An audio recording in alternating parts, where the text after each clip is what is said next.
coup, on vient sur texte, on clique sur texte et on clique sur l'écran. Voilà, on étire un petit peu, pas trop non plus, on étire un petit peu. Et voilà, là c'est bon. Et on note du coup, on saisit au clavier ce qu'on veut. Donc, le premier, on prendra séjour. On clique dans le vide.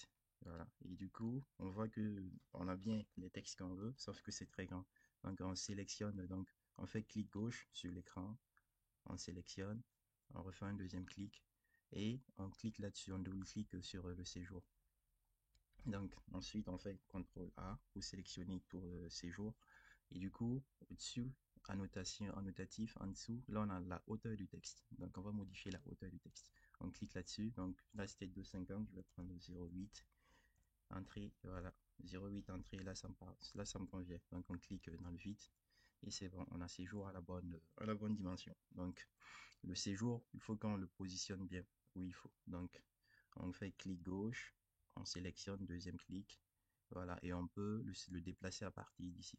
Vous voyez là, à partir du petit carré en haut à gauche. Donc, on sélectionne, on déplace, voilà, et on positionne le séjour. Et qu'est-ce qu'on va faire? Là, il faut écrire chambre. Donc, pour chambre, on va utiliser une autre fonction, la fonction déplacer pour la ramener. Pas déplacer, copier plutôt pour la ramener là. Donc, je sélectionne séjour. Donc, ça fait, je fais un clic gauche et je le sélectionne. Ensuite, je clique sur copier. Donc, vous voyez, là, je suis copié. Je viens sur l'écran là. Je fais un premier clic gauche. Je sélectionne, je le déplace.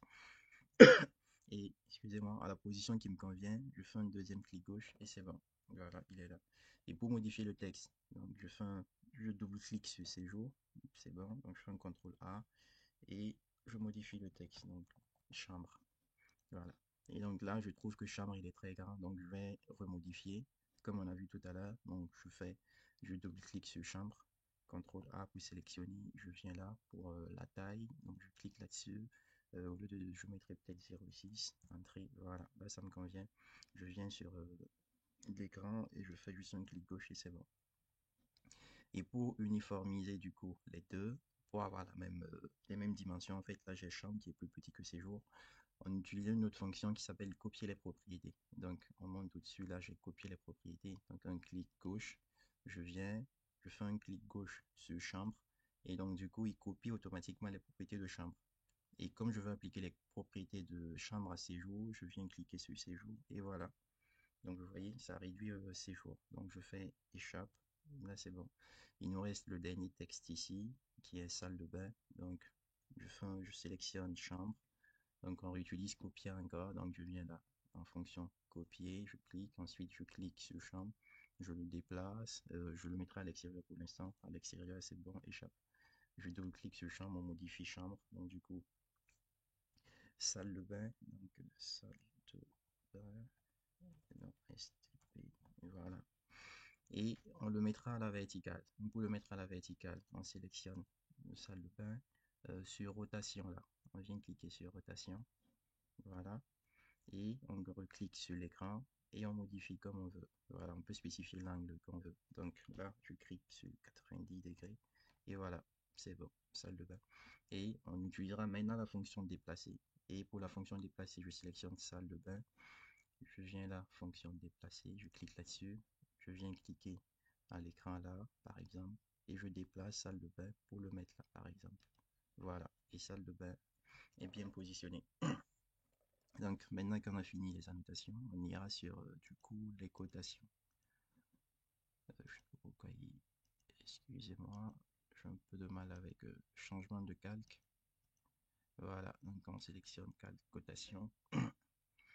Et cotation, c'est la cotation linéaire, c'est ce qu'on veut faire. Donc bon, on ne fera pas toutes les cotations, juste quelques cotations et vous pourrez faire le reste.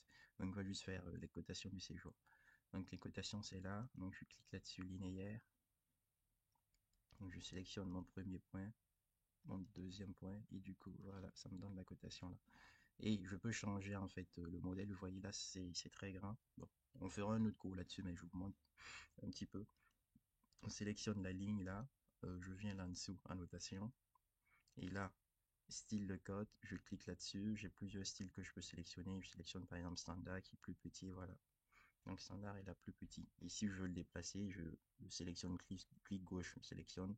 Ensuite clic gauche, je sélectionne là, je clique là, et du coup voilà, je peux le remonter par exemple ici. Donc on peut refaire la même chose ici encore, là, là, voilà, une autre cotation.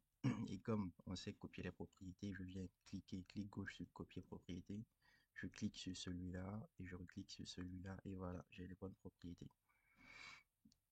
Donc ça c'est la première partie. Donc pour finir, je vous montre imprimer, comment imprimer le plan qu'on vient de faire. Donc du coup, on ira là en dessous, objet, présentation. Donc on ira sur présentation 1 qu'on va modifier. Donc il y a le plan qui s'affiche là. Donc, on va le modifier un petit peu. On vient en dessous présentation, clic 3, gestionnaire des mises en page. Et là on fait modifier. Donc ici on sélectionne le traceur en fait qu'on utilise. Donc moi j'utilise simplement celui qui est sur AutoCAD. Donc dwg.toutpdf.pc3. Le format il me convient, ISO A4 il me convient. Et est-ce que je le veux en portrait ou paysage? Je le prendrai plutôt portrait. Et voilà, c'est bon. Donc du coup, on fait OK, fermer. Et vous voyez, automatiquement il était en paysage. Là, il est revenu en portrait. Et ce que je vais faire, en fait, là, c'est la zone d'impression. Donc là, en fait, ça représente ce qu'on a décidé à l'écran. Donc là, il faut les tirer, en fait, pour prendre, voilà, les dimensions qu'on veut. Donc, on va essayer d'épouser à peu près toute la taille d'impression. Voilà. Et donc là, en gris, en fait, ça représente tout ce que, en gris, ça représente tout ce qui sera tout ce qui sera visible. Pour dire ici, par exemple, en étant jusque là, toute la partie qui est au-dessus de la partie grise ne sera pas visible du tout parce que vous allez imprimer. Voilà, donc il faut bien rester dans cette partie-là. Et une fois que c'est bon, je peux double-cliquer à l'intérieur pour zoomer. Et donc avec la molette de la souris, je zoome, bon c'est un peu trop, voilà. Et ensuite pour finaliser, je fais un clic 3, je clique sur zoom, voilà, je clique là, donc je maintiens le clic gauche enfoncé et je glisse ma souris vers le dessus, vous voyez, ça zoome. Voilà, pour dézoomer, on clique, on déplace la souris vers le bas. Donc là, vers le haut, ça zoome, voilà. Donc là, ça me convient. Je fais échappe, je clique dans le vide. Donc, il faut bien double-cliquer dans le vide pour sortir de là. Voilà, je double-clique dans le vide. Et du coup, là, ça me convient. Et pour imprimer, vous allez au-dessus, vous avez tracé. Vous cliquez sur tracé. Donc, vous pouvez faire un aperçu pour voir à quoi ça ressemble. Donc, aperçu. Voilà ce à quoi ça ressemble. Donc, si ça me convient, je fais échappe. Donc là, par exemple, moi, ça me convient. Et donc, je fais échappe et je fais OK. Donc, on peut l'enregistrer où on veut. On sélectionne le enregistrer. Et voilà, le plan qui s'affiche. Donc, c'est tout pour cette séance. J'espère que bon, ça vous a permis de prendre la main et tout. Si vous avez des questions, n'hésitez pas à les poser, à les mettre en commentaire et je me ferai le plaisir de vous répondre.